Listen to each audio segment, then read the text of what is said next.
Matagumpay na nadepensahan ng NU Lady Bulldogs ang kampyonato sa UAAP Women's Volleyball.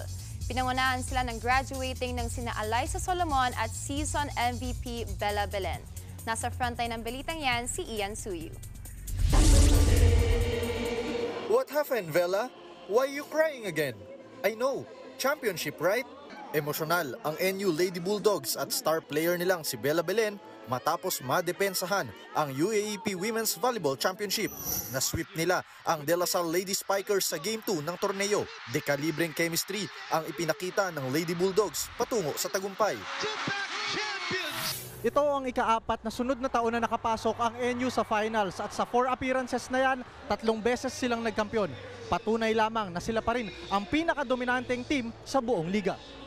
Pinatunayan ni Bella na deserve niya ang season MVP award matapos pangunahan ng opensa ng NU with 18 points and 11 digs.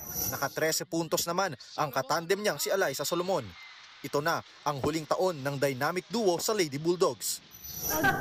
Nilook back ko yung panahon ko sa NU, sila agad yung una kong maalala, hindi yung championship, hindi yung mga trophy, kumbaga yung pagsasamahan namin kasi yun yung hindi mapapalitan ng kahit sino, kung ano yung nabuo naming samahan.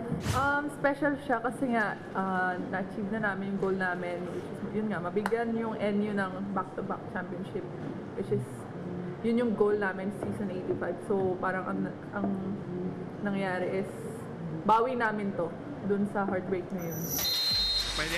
Kahit tapos na ang women's volleyball, tuloy-tuloy pa rin ang UAAP volleyball action sa Do or Die Game 3 ng men's finals sa pagitan ng FEU Tamaraos at NU Bulldogs sa Sabado. Nagbabalita mula sa frontline, Ian Suyu, News 5. Mga kapatid, Julius Babaw po. Iba na ang may alam at may pakialam sa panahon ngayon. Para sa frontline ng mga balita, mag-follow at mag-subscribe sa social media pages ng News 5.